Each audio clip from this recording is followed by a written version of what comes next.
नमस्कार, IND24 की खास कार्यक्रम द वीक ऑफ शो में आप सभी का स्वागत है। मैं प्रशंसा हाजिर हूं इस हफ्ते के सारे सियासी ड्रामों की फिल्म लेकर। तो देर किस बात की, रंगमंच से पर्दा हटाते हैं और दिखाते हैं आपको इस हफ्ते की प्रमुख सियासी हलचलें।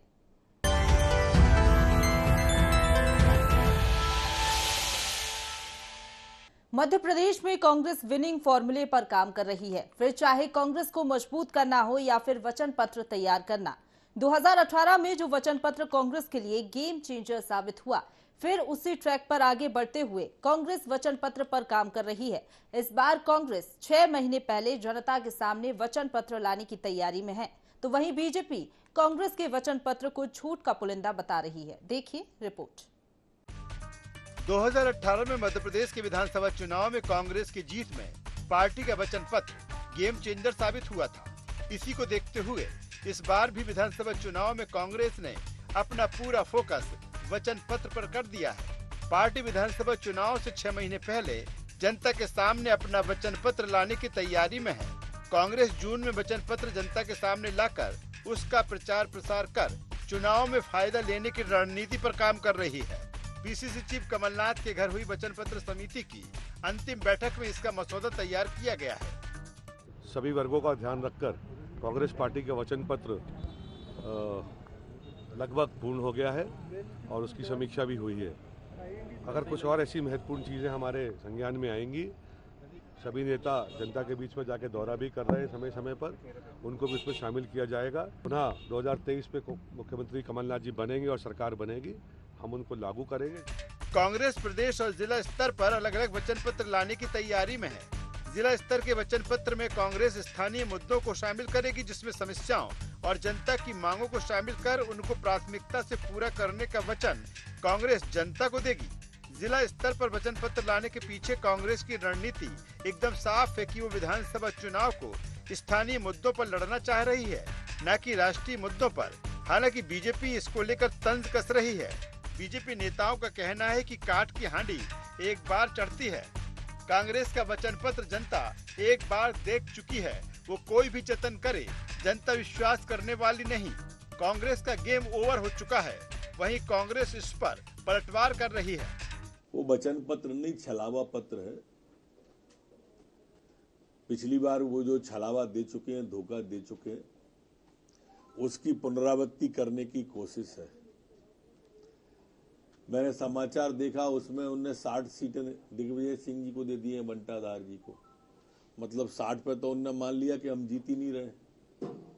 अब तो 170 के लिए लड़ाई लड़ने की बात कर रहे हैं, जहां हार उन्हें स्वीकार कर ली है। वातानुकूलित कमरों में बैठ के कमलनाथ जी जनता के बीच कभी जाते नहीं है। वचन पत्र के नाम पर वो करते हैं, लेकिन अब नकाब उतर चुका है, गेम ओवर हो चुका है। जनता जान चुकी है कि ये छलावा है। छलावा समिति की बैठक। जो भी राजनीतिक दल है अपनी रणनीति तय करती हैं। कांग्रेस पार्टी भी चुनाव के लिए अब हर हालत में मध्य प्रदेश की सरकार बनाना कांग्रेस के हर कार्यकर्ता का कर्तव्य है, जिम्मेदारी है। वो अपनी जिम्मेदारी निभाने के लिए सहज तत्पर है। परिणाम आ जाएंगे, पता चल जाएगा, दूध का पानी हो जाएगा, कौन कितने पानी में है। कांग्रेस वचन पत्र समिति की बैठक में किन मुद्दों पर चर्चा हुई ये तो अभी साफ नहीं हुआ, लेकिन इतना तो साफ है कि कांग्रेस किसान कर्ज माफी, ओल्ड पेंशन स्कीम, महिलाओं को 1500 रुपए महीना भत्ता, 500 रुपए में गैस सिलेंडर, सस्ती बिजली, किसानों के बिजली बिल माफ, युवाओं को रोजगार और बेरोजगारी भत्ता, जिला स्तर पर स्थानीय मांगों की पूर्ति को अपने वचन पत्र में शामिल करने जा रही है। 2018 में तो कांग्रेस का वचन पत्र उसके लिए गेम चेंजर साबित हुआ था। अब फिर कांग्रेस वचन पत्र के सहारे भाजपा को घेरने की रणनीति बना रही है। कांग्रेस ये कहकर 2018 के वचन पत्र के भी कई ऐलान 2023 में दोहराने जा रही है कि पिछली बार उसे काम करने का मौका नहीं मिला था। देखना ये है कि वो इस बार कितने वचन पूरे कर पाती है और इससे पहले जनता उसके वचनों पर कितना भरोसा करती है। Bureau report, IND24।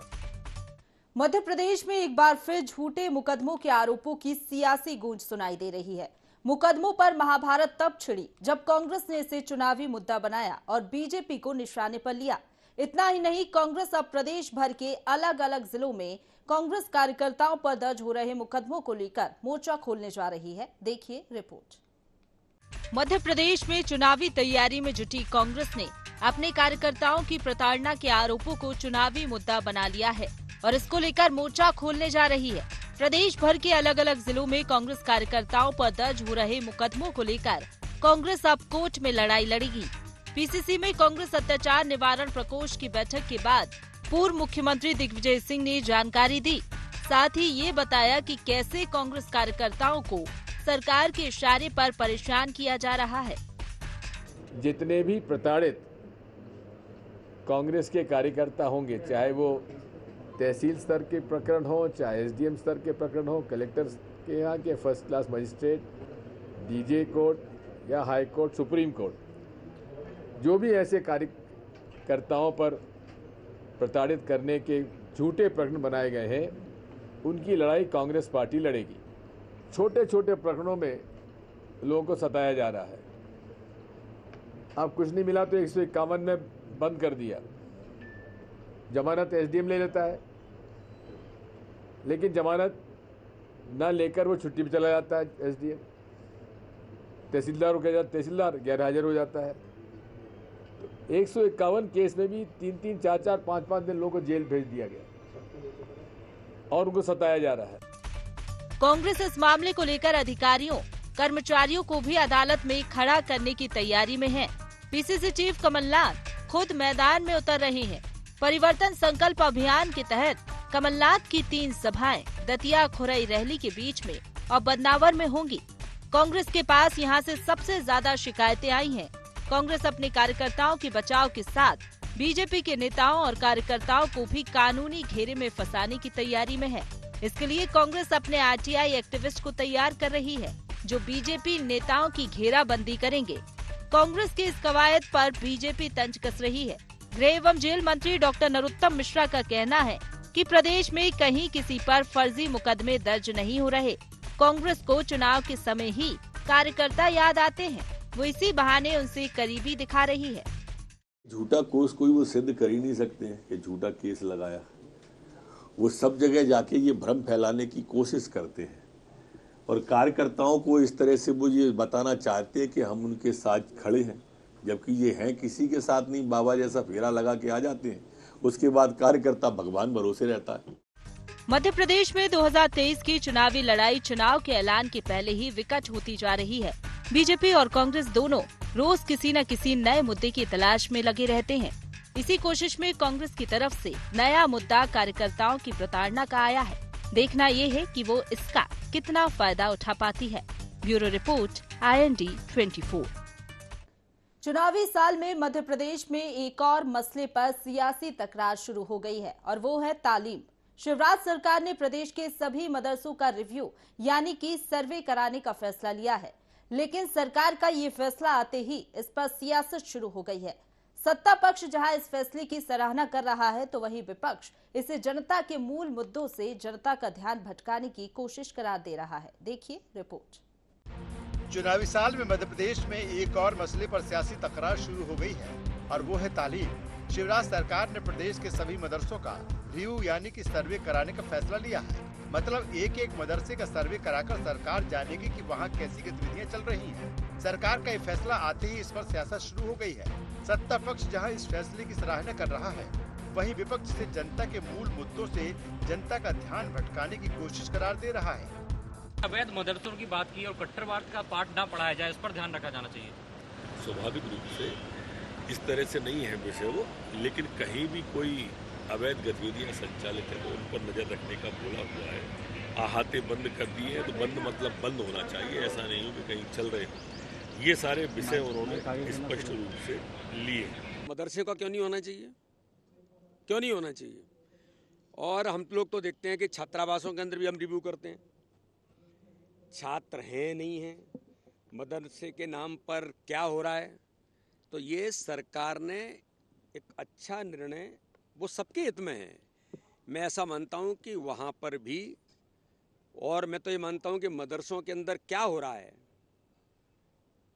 पढ़ाई के नाम पर वो तालीमी कौन सी शिक्षा देते हैं, तालीम, ये सारी चीज़ों को देख करके भी आज ज़रूरत है कि देश के अंदर उन स्थानों पर क्या हो रहा है इसकी समीक्षा जरूर होनी चाहिए। सरकार के इस निर्णय का मैं स्वागत करता हूँ। मध्य प्रदेश में लगभग 7,000 मदरसे हैं जो रजिस्टर्ड हैं स्टेट के मदरसा बोर्ड में, जो मदरसा बोर्ड सरकार के अधीन आता है। 2 दशक सरकार उसको चला रही है। अगर कोई भी इस तरह की गतिविधि कहीं होती है तो जिम्मेदार सरकार होती है। कोई कट्टरता का कोई कहीं पाठ नहीं पढ़ाया जा रहा है। आज महंगाई बेरोजगारी पे जनता सवाल पूछ रही है, इसलिए मदरसे का राग अलापना सरकार के लोगों ने शुरू किया है। यहाँ तक मेरी जानकारी है कि दिशा निर्देश दिए गए हैं मंत्रियों को, विधायकों को, कि वो भी इस मुद्दे को ट्वीट कर करके उठाएं। अब इस मसले पर हो रही सियासत के मायने भी समझा देते हैं। सीएम शिवराज सिंह चौहान ने ये मदरसों को रिव्यू करने का फैसला प्रदेश में लॉ एंड ऑर्डर की समीक्षा करते हुए दिए हैं, जिसमें उन्होंने कहा है कि मध्य प्रदेश में किसी को भी कट्टरपंथ को बढ़ावा देने का मौका नहीं मिलेगा। बैठक में पीएफआई जैसे इस्लामिक कट्टरपंथी संगठनों पर नकेल कसने की बात कही गई है। यहाँ सरकार ने तो मदरसों पर सीधी टिप्पणी तो नहीं की है, लेकिन बीजेपी के नेता मदरसों पर सवाल उठा रहे हैं। मध्य प्रदेश ही नहीं, तमाम बीजेपी शासित राज्यों में माना जाता है कि मदरसे दीनी तालीम नाम कट्टरता का पाठ पढ़ाते हैं, जिससे आतंकवाद को बढ़ावा मिलता है। इसी आरोप पर कई बीजेपी की सरकार वाले राज्य मदरसों पर शिकंजा कस रहे हैं। मसलन उत्तर प्रदेश की योगी सरकार ने मदरसों का सर्वेक्षण कर शिक्षकों पाठ्यक्रम की जानकारी जुटाई है। योगी सरकार ने मापदंडों का पालन न करने पर 8,000 मदरसे बंद करवा दिए हैं। योगी सरकार में नए मदरसों को मान्यता मिलना मुश्किल हो गया है। यूपी में मदरसों में कुर्ता पैजामा और टोपी लगाना प्रतिबंधित करार दिया गया है। उत्तर प्रदेश में 1ली से 8वीं क्लास तक के स्टूडेंट के लिए स्कॉलरशिप को बंद कर दिया गया है। उत्तराखंड सरकार ने भी मदरसों का सर्वे कराने के बाद कई कड़े निर्देश दिए हैं। उत्तराखंड मदरसों में ड्रेस कोड और एनसीईआरटी पाठ्यक्रम लागू कर दिया गया है। उत्तराखंड में मदरसे अब मदरसा बोर्ड नहीं, उत्तराखंड बोर्ड से पंजीकृत होंगे। असम में हेमंत बिस्वा शर्मा सरकार 600 से अधिक मदरसों को बंद कर चुकी है। असम के सीएम का कहना है कि नए भारत को मदरसों की जरूरत ही नहीं है। असम की बीजेपी सरकार राज्य के सभी मदरसों को बंद कराने की तैयारी में है। कर्नाटक में भी बीजेपी नेता फिर से सरकार बनने पर सभी मदरसों पर बैन लगाने की बात कह रहे हैं। बीजेपी शासित राज्यों में मदरसों को लेकर इसी एंगल को देखने के बाद शिवराज सरकार के फैसले पर सियासत शुरू होना लगभग तय है। कांग्रेस ने फैसले की खिलाफत कर इसके संकेत भी दिए हैं। देखना यह है कि तालीम पर तकरार और कितना आगे बढ़ती है और चुनाव में इसका कितना असर देखने को मिलता है। Bureau report, IND 24। Madhya Pradesh में कांग्रेस 2023 की तैयारियों में जुटी है। वहीं बुंदेलखंड पर बुलंदी पाना इस बार कांग्रेस की प्रायोरिटी है। फतेह पाने कांग्रेस की ओर से मोर्चा संभाले हुए हैं पूर्व सीएम दिग्विजय सिंह, लेकिन इसी बीच सीहोर में वे कुछ ऐसा कह गए जिसने कांग्रेस की मुश्किलें बढ़ा दी और बीजेपी को कांग्रेस पर वार करने का मौका दे दिया। वहीं बीजेपी के तंज पर सफाई देने के लिए खुद कमलनाथ को आगे आना पड़ा। ऐसा क्या कहा पूर्व सीएम दिग्विजय सिंह ने, देखिए रिपोर्ट में। मध्य प्रदेश में पूर्व मुख्यमंत्री दिग्विजय सिंह निकले तो कांग्रेस को मजबूत करने, लेकिन उनके बयान कांग्रेस को ही कटघरे में खड़ा कर देते हैं। उनका एक ऐसा ही बयान न केवल सुर्खियों में आ गया है, बल्कि बीजेपी को भी कांग्रेस पर वार करने का मौका दे गया। कांग्रेस के नेताओं को एक मंच पर लाने निकले दिग्विजय सिंह ने सीहोर में कहा कि लोग कांग्रेस को वोट देना चाहते हैं, लेकिन संगठन ही कमजोर है, इसलिए उन्हें मैदान में आकर मोर्चा संभालना पड़ा है। जनता वोट देना चाहती है, लेकिन हमारे संगठन की कमजोरी की वजह से हम लोग उसे पूरा नहीं कर पाए। इसीलिए कमलनाथ जी ने बहुत ही सही तरीके से पूरे प्रदेश की विधानसभा सीटों को सेक्टर मंडल में बांटा है। दिग्विजय सिंह के इस बयान को बीजेपी ने फौरन ही लपक लिया और ये साबित करने की कोशिश की कि दिग्विजय सिंह कांग्रेस की कमजोरी का ठीकरा कमलनाथ के सिर फोड़ना चाहते हैं, क्योंकि 5 साल से कांग्रेस संगठन की कमान तो कमलनाथ के हाथ ही में है। दिग्विजय सिंह के बहाने बीजेपी के नेता कमलनाथ को कमजोर नेतृत्व क्षमता वाला नेता बताने में जुट गए हैं। दिग्विजय सिंह जी खुद इस पत्रकारों के सामने सच्चाई को स्वीकार रहे हैं कि हमारा संगठन कमजोर है। मैं कमलनाथ कह रहे नहीं हमारा बूथ मैनेजमेंट कमजोर है। अरे संगठन कमजोर है, बूथ मैनेजमेंट कमजोर है, आप अध्यक्ष तय नहीं कर पा रहे, तो आप सरकार के सपने को देख रहे हैं। पूरी कांग्रेस ही कमजोर हो चली है, इस सच्चाई को समझना पड़ेगा। आप कितने भी सरकार बनाने के सपने देख लें, संगठन तो आपसे संभल नहीं रहा है, संगठन तो आपसे चल नहीं रहा है, संगठन के पते नहीं है, बूथ मैनेजमेंट के पते नहीं है। आप कितने भी दावे करें, सारे दावे 2023 में धराशायी होंगे। उधर दिग्विजय सिंह के बयान उस पर बीजेपी के तंज पर सफाई देने के लिए कमलनाथ खुद सामने आए। उन्होंने कहा कि दिग्विजय सिंह ने बूथ मैनेजमेंट की बात कही थी, न कि संगठन की कमजोरी की। कमलनाथ का दावा है कि कांग्रेस 2023 की चुनावी जंग के लिए पूरी तरह से तैयार है और बीजेपी उसके सामने टिकने वाली नहीं। देखिए, उन्होंने ये भी कहा संगठन कमजोर है, पहले ये उन्होंने कहा बूथ मैनेजमेंट हमारा कमजोर है। हमारा मुकाबला केवल भारतीय जनता पार्टी से नहीं है, हमारा मुकाबला भारतीय जनता पार्टी के संगठन से, ये भी याद रखें। और हमारा संगठन मजबूत हो गया और मजबूती की ओर जा रहा है। बूथ लेवल तक अपना संगठन बनाना है, क्योंकि मैं मानता हूँ कि सबसे भारी बूथ प्रभावी और हम उसका मुकाबला करेंगे। खैर, दिग्विजय सिंह के बयान को भले ही कमलनाथ और उनकी पार्टी के नेता पूरी तरीके से सही न माने, लेकिन इसमें कोई दो राय नहीं कि बूथ मैनेजमेंट की तैयारियों में बीजेपी कांग्रेस से कहीं आगे है। बूथ मैनेजमेंट के लिए बीजेपी ने अपने 11 लाख कार्यकर्ताओं की फौज तैयार कर दी है। बूथ स्तर पर बीजेपी की फौज अभी से इलेक्शन मैनेजमेंट में जुट गई है। हालांकि दावे ऐसे ही कांग्रेस भी कर रही है, लेकिन उसका बूथ मैनेजमेंट धरातल पर नजर नहीं आ रहा। Bureau report, IND 24। तू डाल डाल में पात पात की सियासत मध्य प्रदेश में खूब देखने को मिल रही है। इस बार सियासत की धुरी पर रही नौकरशाही। दोनों ही दल आमने सामने तब आए जब PCC चीफ कमलनाथ और नेता प्रतिपक्ष डॉक्टर गोविंद सिंह ने अधिकारियों पर बीजेपी के इशारे पर काम करने का आरोप लगाया। इतना ही नहीं, मंच से अधिकारियों को सरकार बनने पर देख लेंगे की धमकी भी दे डाली। देखिए रिपोर्ट। मध्य प्रदेश में सियासी हलचल जारी है। बीजेपी और कांग्रेस दोनों ही एक दूसरे पर आरोप जड़ने का कोई भी मौका नहीं छोड़ रहे। तू डाल डाल में पात पात वाला मामला चल रहा है। इधर से एक तीर चला नहीं कि उधर से उसकी काट आ जाती है। एक बार फिर यही हुआ है। नौकरशाही को लेकर दोनों ही पार्टियां आमने सामने हैं। बहस तब शुरू हुई जब कांग्रेस के प्रदेश अध्यक्ष कमलनाथ और नेता प्रतिपक्ष डॉक्टर गोविंद सिंह ने अधिकारियों पर बीजेपी के इशारे में काम करने का आरोप लगाते हुए भरे मंच से धमकी दी कि कांग्रेस की सरकार बनने पर उनकी खैर नहीं। भारतीय जनता पार्टी का टारगेट अत्याचार के लिए सागर रहा है। अब 5 महीने बचे हैं, कांग्रेस की सरकार बनेगी। ये सब नेता, भारतीय जनता पार्टी के नेता, कर्मचारी सभी सुन लीजिए, 5 महीने बाद सागर हमारा टारगेट बनेगी। ये आज जिस प्रकार की राजनीति का उपयोग किया गया, दबाने का, डराने का, धमकाने का, सही बात है। इनके पास बचा केवल पुलिस, पैसा और प्रशासन है। 5 महीने उल्टी गिनती शुरू हो गई है। याद रखिएगा, टारगेट नंबर 1 कमलनाथ का होगा, भारतीय जनता पार्टी के जिन्होंने अत्याचार किया है। भारतीय जनता पार्टी के गुलाम हो गए। अब अधिकारियों ने अपना ईमान भारतीय जनता पार्टी के नेताओं के चरणों में गिरवी रख दिया है।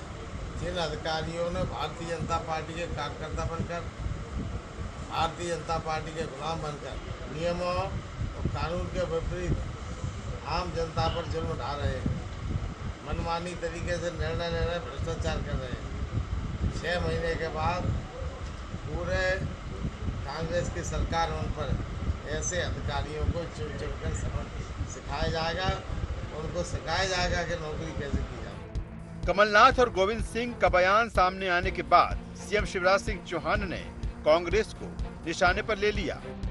उन्होंने कहा कि लोक सेवक को धमकाना किसी भी हालत में उचित नहीं। वो भी इंसान है, उनका भी मान सम्मान होना चाहिए।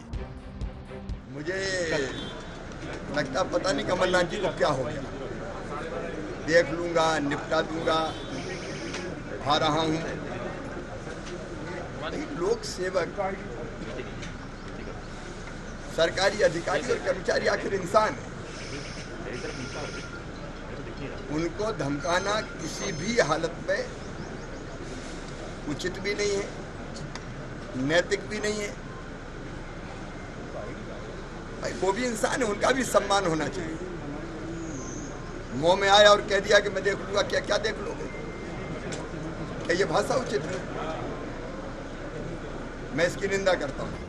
सीएम शिवराज सिंह चौहान के इस बयान के तुरंत बाद कांग्रेस ने ट्वीट करते हुए उनका पुराना वीडियो जारी करते हुए बताया कि धमकाने का काम वो भी करते थे। भाई सत्ता के मन में ऐसे चूर मत हो, ये पिट्ठू कलेक्टर सुन ले रे, हमारे दिन भी जल्दी आएंगे, तब तेरा क्या होगा। नौकरशाही के बारे में कहा जाता है कि वो घोड़े की तरह होती है, उसकी सवारी करने वाला जैसा चाबुक चलाता है वैसी ही उसकी चाल होती है। शायद यही वजह है कि जिसकी भी सरकार होती है, नौकरशाही पर उसके इशारे में चलने के आरोप लगने लगते हैं। कांग्रेस अपने कार्यकर्ताओं की प्रताड़ना को चुनावी मुद्दा बना रही है। उसका आरोप है कि सरकार के इशारे पर पुलिस और प्रशासन उन्हें परेशान कर रहा है। नौकरशाही को चेतावनी के बहाने शायद कांग्रेस अपने कार्यकर्ताओं को सुरक्षा का भरोसा दिला रही है। देखना ये होगा कि इससे उससे नफा होता है या फिर नुकसान। Bureau report, IND 24। छत्तीसगढ़ में 2023 के विधानसभा चुनाव के लिए घमासान जारी है। चुनाव की तारीखें भले ही तय न हुई हो, लेकिन तल्ख बयानबाजी का दौर जारी है। बयानबाजी के इसी दौर में अब डबल इंजन के फॉर्मूले और छत्तीसगढ़ में योगी मॉडल लागू करने पर सियासत गर्म है। इस मसले को लेकर बीजेपी और कांग्रेस आमने सामने है। देखिए रिपोर्ट। छत्तीसगढ़ में विधानसभा चुनाव के पहले बीजेपी कांग्रेस के बीच तल्ख बयानबाजी का दौर जारी है। इसी कड़ी में अब एक नए मुद्दे पर बहस शुरू हो गई है। ये बहस बीजेपी के प्रदेश अध्यक्ष अरुण साव के उस बयान के बाद शुरू हुई जिसमें उन्होंने छत्तीसगढ़ में बीजेपी की सरकार बनने पर यूपी की तर्ज में अपराधियों दंगाइयों के घरों में बुलडोजर चलाने की बात कही है। अरुण साव के बयान पर पलटवार करते हुए मुख्यमंत्री भूपेश बघेल ने कहा कि साव के बयान से ऐसा लगता है कि भाजपा में दो फाड़ हो चुके हैं। अरुण साव का विश्वास मोदी शाह से हट चुका है। अब वे बुलडोजर की बात करते हैं, योगी आदित्यनाथ की बात करते हैं। अरुण साव अब विश्वास कर चुके हैं कि मोदी और शाह का जादू उतर चुका है। अरुण साव जी आजकल तरह तरह के बयान दे रहे हैं, उसके ट्वीट भी देखो, उसके बयान देखो, तो लगता ये है कि भारतीय जनता पार्टी में दो फाड़ हो चुका है। अरुण साव जी का विश्वास अब मोदी और शाह से हट चुका है। अब उसकी बात नहीं करते, अब वो बुलडोजर की बात करने लगे। मतलब योगी आदित्यनाथ उस रास्ते में चलते हैं। मतलब ये है अरुण साव जी ने स्वीकार कर लिया है कि अब मोदी और शाह की जादू उतर चुका है। भूपेश बघेल के इस बयान के बाद विपक्ष से पूर्व मंत्री और विधायक ब्रजमोहन अग्रवाल का बयान भी सामने आया, जिसमें उन्होंने कहा कि प्रधानमंत्री का काम पूरे देश के लिए है और योगी जी का काम उत्तर प्रदेश के लिए। उन्होंने कहा कि बाकी मुख्यमंत्रियों के लिए योगी आदित्यनाथ एक आइडियल हैं। उनके कामों से सभी मुख्यमंत्रियों को सीख लेनी चाहिए। ब्रजमोहन अग्रवाल ने अरुण साव के बयान का समर्थन करते हुए कहा कि मुख्यमंत्री ये समझ ले कि वे जो कुछ भी कर रहे हैं आने वाले समय में बुलडोजर के लिए तैयार रहें। देखिए, प्रधानमंत्री जी का काम पूरे देश के लिए है और योगी जी का काम आज उत्तर प्रदेश के लिए और बाकी मुख्यमंत्रियों के लिए वो आइडियल है कि राज्यों के मुख्यमंत्री को कैसा काम करना चाहिए। तो भूपेश बघेल जी समझ लें कि वो जो कुछ कर रहे हैं आने वाले समय पर बुलडोजर के लिए तैयार रहें। कुल मिलाकर अब छत्तीसगढ़ की सियासत ने अलग ही मोड़ ले लिया है, जहां बुलडोजर पॉलिटिक्स की भी एंट्री हो चुकी है। वहीं कांग्रेस पर अंतर्कलह का आरोप लगाने वाली भाजपा खुद ही दो फाड़ होने के आरोपों से घिरती नजर आ रही है। रायपुर से कैमरामैन मनीष हरपाल के साथ निधि प्रसाद की रिपोर्ट। इसी के साथ द वीक ऑफ शो में फिलहाल इतना ही। अगले हफ्ते फिर हाजिर होंगे नई सियासी हलचलों के साथ।